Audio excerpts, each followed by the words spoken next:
Good morning and नमस्कार दोस्तों, स्वागत है आप सभी का आपके अपने YouTube channel GK search engine पर। तो दोस्तों आज है 5 मार्च और 5 मार्च से रिलेटेड राजस्थान करंट अफेयर्स के जितने भी इम्पोर्टेंट क्वेश्चन हैं उन सभी को हम इस वीडियो में डिस्कस करने वाले हैं। तो पूरा वीडियो बहुत ध्यान से देखना और वीडियो के एंड में मैं आपसे क्वेश्चन भी पूछूंगा जिसका आंसर आप सभी को कमेंट बॉक्स में देना है। कल के वीडियो में मैंने आपसे क्वेश्चन पूछा था जो था राजस्थान में किस जिले के कौशिक पंवार को खेल एवं शारीरिक शिक्षा के क्षेत्र में डॉक्टर अजीत सिंह राष्ट्रीय पुरस्कार 2026 से नवाजा गया है। तो उदयपुर से संबंध है कौशिक पंवार जिनको यह पुरस्कार मिला है। बी ऑप्शन यहाँ पर बिल्कुल सही था। जिन दोस्तों ने बी ऑप्शन कमेंट बॉक्स में सही जवाब दिया था उनको हार्दिक शुभकामनाएं। तो राजस्थान के कौशिक पंवार जिनको खेल और शारीरिक शिक्षा के क्षेत्र में योगदान के लिए डॉक्टर अजीत सिंह राष्ट्रीय पुरस्कार 2026 से नवाजा गया है। राजस्थान के उदयपुर जिले के निवासी शारीरिक शिक्षक कौशिक पंवार को शारीरिक शिक्षा एवं खेल के क्षेत्र में योगदान के लिए पुरस्कार मिला है। ये पुरस्कार नई दिल्ली में आयोजित समारोह में केंद्रीय युवा मामले एवं खेल मंत्रालय तथा physical education foundation of India के द्वारा प्रदान किया गया था। तो चलिए शुरू करते हैं, लेकिन उससे पहले कल के क्वेश्चन का रिवीजन कर लेते हैं। तो कल के 5 महत्वपूर्ण क्वेश्चन थे। हाल ही में एजुकेट गर्ल्स संस्था जिसके संस्थापक है सफीना हुसैन, इनको time women of the year 2026 की सूची में शामिल किया गया है। रेमन मैग्सेसे पुरस्कार भी इनको मिल चुका है।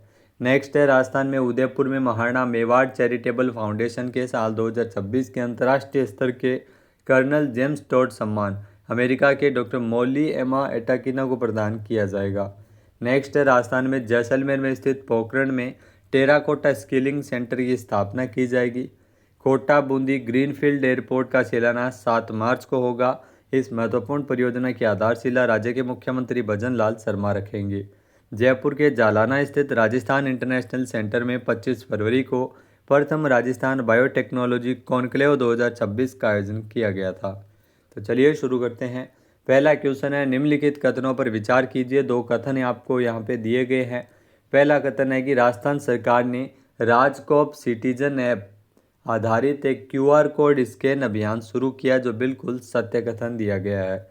फिर है कि अंतर्राष्ट्रीय महिला दिवस के उपलक्ष्य में इस अभियान की शुरुआत की गई है राजस्थान पुलिस के द्वारा, तो ये भी बिल्कुल सही है। 8 मार्च को ध्यान रखना अंतर्राष्ट्रीय महिला दिवस मनाया जाता है। अंतर्राष्ट्रीय महिला दिवस आ रहा है, इसी अवसर पर इस अभियान की शुरुआत की है। दोनों ही कथन यहाँ पे सही दिए गए हैं। ए ऑप्शन यहाँ पर बिल्कुल सही हो जाएगा। आइए जानते हैं इम्पोर्टेंट फैक्ट्स।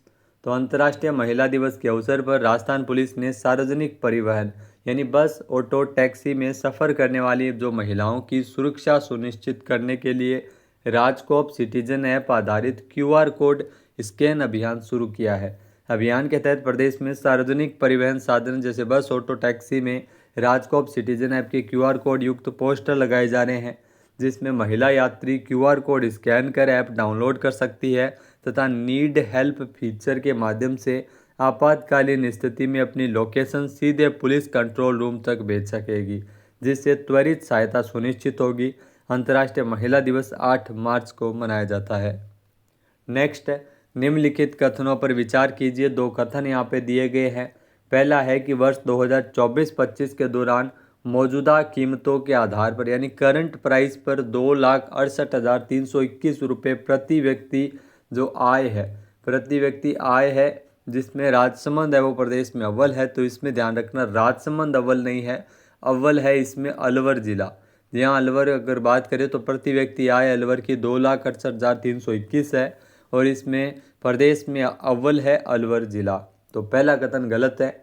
दूसरा है कि वर्ष 2024-25 में राजस्थान की जो प्रति व्यक्ति आय 2,02,349 है। तो ये भी आपको ध्यान में रखनी है, एग्जाम में पूछा जाता है।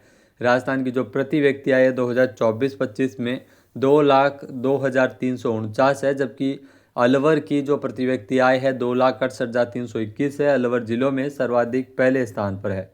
तो इसमें जो पहला कथन गलत दिया गया, दूसरा बिल्कुल सही है। इसमें केवल कथन 2 ही यहाँ पे सत्य दिया गया है। सी ऑप्शन यहाँ पर बिल्कुल सही हो जाएगा। आइए जानते हैं इम्पोर्टेंट फैक्ट्स। तो वर्ष 2024-25 के दौरान जो मौजूदा कीमतों के आधार पर 2,68,321 रुपये प्रति व्यक्ति कमाई के साथ अलवर प्रदेश में अव्वल स्थान पर बरकरार रहा है। इसके बाद 2,60,991 प्रति व्यक्ति आय के साथ जयपुर तीसरे से दूसरे पायदान पर पहुंच गया है। हालांकि पिछले 5 साल के दौरान प्रति व्यक्ति आय की ग्रोथ के लिहाज से अगर देखा जाए तो 76% ग्रोथ वृद्धि के साथ राजसमंद है वो अव्वल है। राज्य सरकार के आंकड़ों के अनुसार 2020-21 से 24-25 की अवधि में राजस्थान में 11 प्रमुख जो जिलों की प्रति व्यक्ति आय की जो औसत है वो 60% बढ़ी है, जिसमें सर्वाधिक बढ़ोतरी राजसमंद में हुई है 76%। वर्ष 2024-25 में राजस्थान की जो प्रति व्यक्ति आय है वो 2,02,349 रुपये है। नेक्स्ट, हाल ही में राजस्थान में 55वां राज्य स्तरीय राष्ट्रीय सुरक्षा दिवस समारोह है कहाँ आयोजित किया गया था? तो 55वां राज्य स्तरीय राष्ट्रीय सुरक्षा दिवस समारोह का आयोजन है वो जयपुर में किया गया था। ए ऑप्शन यहाँ पर बिल्कुल सही है। आइए जानते हैं इम्पोर्टेंट फैक्ट्स। जयपुर में जो राजस्थान राज्य लोक प्रशासन संस्थान HCM रिपा में 4 मार्च को 55वां राज्य स्तरीय राष्ट्रीय सुरक्षा दिवस समारोह का आयोजन किया गया था, जिसमें मुख्य अतिथि के तौर पर डॉक्टर प्रेमचंद बैरवा इसमें शामिल हुए थे, जो कि वर्तमान में राजस्थान के उप मुख्यमंत्री है। इसका उद्देश्य था उद्योगों और संस्थानों में सुरक्षा के प्रति जागरूकता बढ़ाना तथा सुरक्षित कार्य संस्कृति को सुदृढ़ करना है। कारखाना सुरक्षा पुरस्कार योजना 2026 के अंतर्गत वृहद, मध्यम और लघु श्रेणियों में कुल 15 औद्योगिक इकाइयों को सम्मानित भी इसी अवसर पर किया गया था। नेक्स्ट, निम्नलिखित कथनों पर विचार कीजिए। 2 कथन आपको दिए गए हैं। पहला है कि उत्तराखंड की तर्ज पर राजस्थान में भी जैविक खेती बोर्ड बनाया जाएगा, जो बिल्कुल सत्य कथन दिया गया है। उत्तराखंड राज्य की तर्ज पर राजस्थान सरकार भी जैविक खेती को प्रोत्साहन देने के लिए जैविक खेती बोर्ड अलग से बनाएगी, जो बिल्कुल सही है। फिर है कि प्राकृतिक खेती के लिए प्रदेश के 41 जिलों में 2200 क्लस्टर तैयार किए गए हैं। तो 41 जिलों में 1800 क्लस्टर है वो प्रदेश में तैयार किए गए, न कि 2200। तो यहाँ पे दूसरा गलत है, पहला सही है। केवल कथन एक ही सत्य है, बी ऑप्शन यहाँ पर बिल्कुल सही है। आइए जानते हैं इम्पोर्टेंट फैक्ट्स। तो दोस्तों, केमिकल युक्त कीटनाशकों के इस्तेमाल के बिना खेती करने वालों को प्रोत्साहन देने के लिए उनकी फसल को सही दाम दिलवाने के लिए अब राजस्थान में जैविक खेती बोर्ड बनाया जाएगा। ये बोर्ड उत्तराखंड में बनी जैविक उत्पाद परिषद की तर्ज पर बनेगा। कृषि विभाग ने इसका प्रस्ताव सरकार को भेजा है, जहां से मंजूरी के बाद ये बोर्ड अस्तित्व में आएगा। इसमें अध्यक्ष सहित विभागीय पदों का सृजन किया जाएगा। इसके अलावा जो प्रदेश में जैविक खेती को व्यवस्थित रूप से बढ़ावा दिया जाएगा। ये बोर्ड राज्य के जैविक उत्पादों की जो बाजार में पहुंच सुनिश्चित करेगा। फिलहाल प्राकृतिक खेती के लिए प्रदेश के 40 जिलों में 1800 क्लस्टर तैयार किए गए हैं। ये सभी इस बोर्ड के दायरे में रहेंगे, जैविक खेती बोर्ड के दायरे में रहेंगे। प्रत्येक क्लस्टर में 125 किसानों को शामिल किया गया है। नेक्स्ट, राजस्थान के जो माउंट आबू सिरोही में कितने करोड़ रुपए की लागत से 200 वाहनों की मल्टी स्टोरी पार्किंग का निर्माण किया जाएगा? तो मल्टी स्टोरी पार्किंग का निर्माण किया जाएगा 10 करोड़ रुपए की लागत से। बी ऑप्शन यहाँ पर बिल्कुल सही है। यह मल्टी स्टोर पार्किंग का निर्माण होगा। 200 वाहनों का पार्किंग के लिए माउंट आबू सिरोही में इस पार्किंग स्थल का निर्माण किया जाएगा। आइए जानते हैं इम्पोर्टेंट फैक्ट्स। तो दोस्तों, जयपुर, कोटा, अजमेर, भीलवाड़ा और जोधपुर, इन शहरों में PPP मोड पर स्मार्ट पार्किंग का निर्माण करवाया जाएगा। साथ ही माउंट आबू सिरोही में 200 वाहनों की मल्टी स्टोरेज पार्किंग का निर्माण 10 करोड़ रुपए की लागत से करवाया जाएगा। राजस्थान सरकार के द्वारा बजट में इसको लेकर घोषणा की गई थी। अब बात करते हैं दोस्तों सूजस ई प्रश्नोत्तरी की। यहाँ से एग्जाम में बहुत सारे क्वेश्चन आपको देखने को मिल जाएंगे। जो दिल्ली सूजस ने नया इनिशिएटिव शुरू किया है, सूजस ई क्विज, जो ई प्रश्नोत्तरी है। 12वीं प्रश्नोत्तरी हम डिस्कस कर रहे हैं। पहला क्वेश्चन है, बजट 2026-27 में सामुदायिक तारबंदी योजना के तहत किसानों की जो न्यूनतम संख्या है वो 10 से घटाकर कितनी कर दी गई है? तो न्यूनतम संख्या 10 से घटाकर अब 7 कर दी गई है। सी ऑप्शन यहाँ पर बिल्कुल सही है। सामुदायिक तारबंदी योजना के तहत पहले जो इसमें किसानों की न्यूनतम संख्या 10 होती थी, उसे अब घटाकर 7 कर दी गई है। नेक्स्ट है, राज्य बजट 2026-27 के अनुसार प्रदेश की कितनी आबादी वाली ग्राम पंचायतों में वर्मी कंपोस्ट इकाइयाँ स्थापित की जाएगी? तो वर्मी कंपोस्ट इकाई 5000 से अधिक आबादी वाले ग्राम पंचायतों में स्थापित की जाएगी। तो ये योजना है, इसके तहत वर्मी कंपोस्ट इकाइयाँ स्थापित की जाती है। तो डी ऑप्शन यहाँ पर बिल्कुल सही हो जाएगा। नेक्स्ट है, किसानों को जलवायु जोखिम से बचाने के लिए फसल स्वास्थ्य की निगरानी के लिए राज्य बजट 2026-27 में किस नई प्रणाली को विकसित किए जाने की घोषणा की गई है।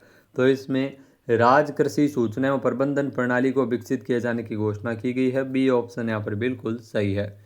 नेक्स्ट है, राज्य बजट 2026-27 में मिशन राजगिफ्ट का मुख्य उद्देश्य क्या है। तो मिशन राजगिफ्ट शुरू किया गया है, जिसका मुख्य उद्देश्य विशिष्ट कृषि उत्पादों को राष्ट्रीय अंतर्राष्ट्रीय पहचान दिलाना है। मिशन राजगिफ्ट बजट 2026-27 में घोषित किया गया है। नेक्स्ट है, Rajasthan cooperative dairy infrastructure development fund की राशि 1000 करोड़ से बढ़ाकर कितने करोड़ रुपए की गई है। तो 1000 करोड़ से बढ़ाकर 2000 करोड़ कर दी गई है। डी ऑप्शन यहाँ पर बिल्कुल सही हो जाएगा।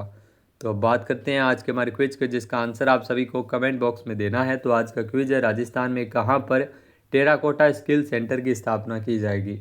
एक बार फिर से सुनिएगा, राजस्थान में कहाँ पर टेराकोटा स्किल सेंटर की स्थापना की जाएगी। सही आंसर आपको कमेंट बॉक्स में देना है। और अगर ये वीडियो आपको पसंद आए तो इसे आप लाइक और शेयर करना बिल्कुल न भूलिएगा। चैनल पे नए जुड़े हो, सब्सक्राइब नहीं किया है तो भी सब्सक्राइब बटन पे क्लिक करें। इस वीडियो की जो PDF फाइल है वो आप वीडियो के डिस्क्रिप्शन बॉक्स से डाउनलोड कर सकते हैं। क्वेश्चन आंसर आप वोट करके भी कर सकते हैं। वीडियो देखने के लिए धन्यवाद। जय हिंद, जय भारत, जय राजस्थान।